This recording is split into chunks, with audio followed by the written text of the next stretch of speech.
My engine for the Triton is now ready for teardown. I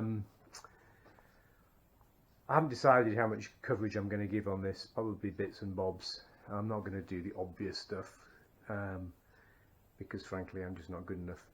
But this gives you a sort of superficial view of the twin. 650 twin out of a 1956 Thunderbird. Got the twin carb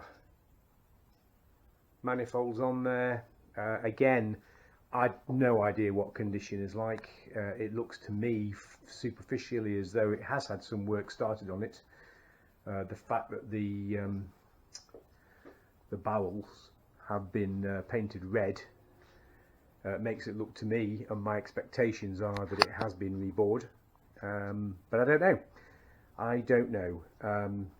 One thing I do know is that I thought the investment of the engine stand would be very, very well worth it, because it's just going to make life so much easier for me rather than chasing it around on the floor or on the bench. So I bought this from eBay. I think it was £50.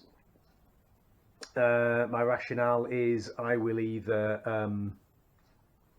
well, it's very, very versatile. It can be moved to all sorts of things. I'll either use it on a future project because I'm enjoying doing this one so much. I can't believe this is going to be it. Or I'll put it on eBay and sell it for maybe 20 quid, and it's only cost me £30. So either way, a bargain. Right, so anyway, I will come back periodically and show you what I've done, but I'm not going to show you with the boring stuff. I mean, removing your cases and stuff like that, easy. So, okay, I'll catch you later. Okay, so I've literally been at this like 10 minutes, and it's coming to pieces very, very easily.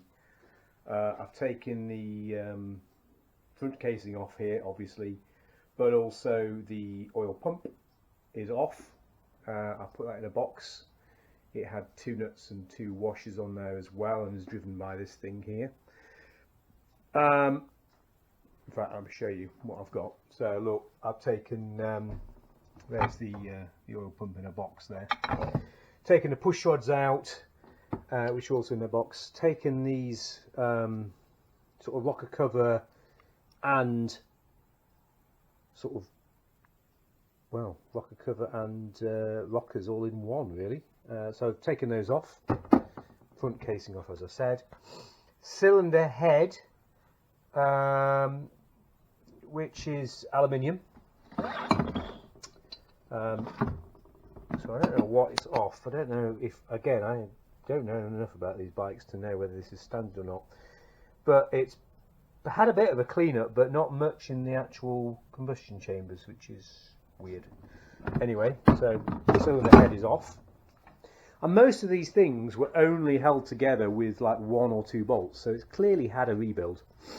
And then most encouraging of all, so this is the barrel now, and you can see here very clearly it says plus 20, which, I mean, I haven't taken the barrel off yet. I'll just grab the camera first. And you can see the pistons are clear as well. So I'm really hopeful that the pistons are in good shape and it's had a rebuild. So it'll save me a bit of money if that's the case.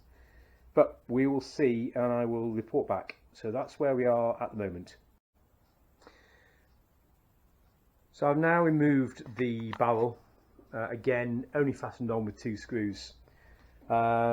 Pistons are not new, look like they've been used a bit, cleaned up a bit. The barrel, mysteriously, as I say, says plus 20 on there, but it's not been rebored. There is a bit of a lip at top dead centre. You can see that. But anyway, there is. You're just going to have to trust me. No, it's too dark. So there's a bit of a lip.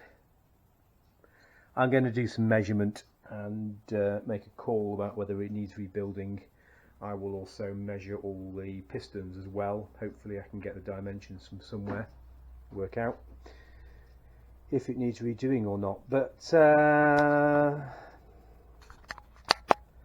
you know, other than that, it's looking okay in here. I'm not very impressed with the cleanliness at all. I mean, I'm pulling bits of dirt out. I mean, and look at the casings. It's a weird old rebuild. I don't know why. I mean, there's no rings on it, which is interesting alone. And why you'd rebuild it without rings on, I don't know. But if you look at the camshafts, I mean, they look okay. But again, we'll find out, because I'm determined with this rebuild. I'm not going to take any shortcuts. So if in doubt, take it out. So it's coming to bits, this bike, this engine is.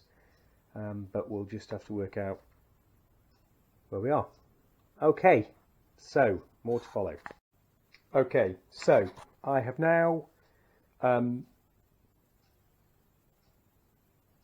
engine is now off the stand, and I am now in the process of splitting the casings. Took off the oil strainer plate off the bottom. Again, very straightforward, didn't bother videoing it.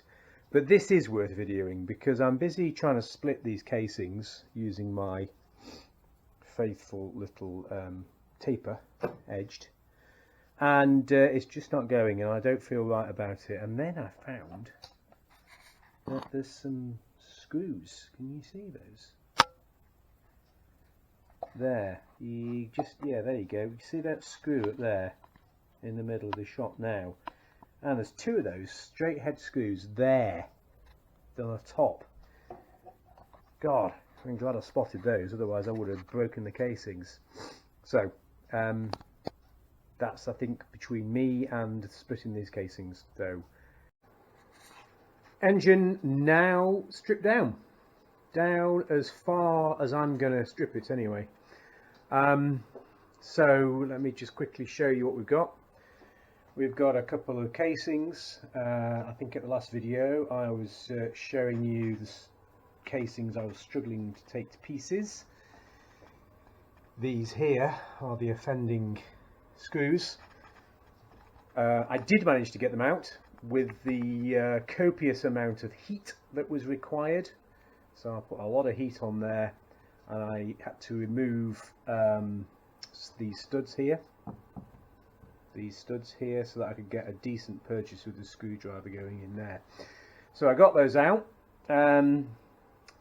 Then we've now got the crankshaft, 2 pistons, 2 rods, cylinder barrel, as we talked about before, and cylinder head, all laid out ready to go.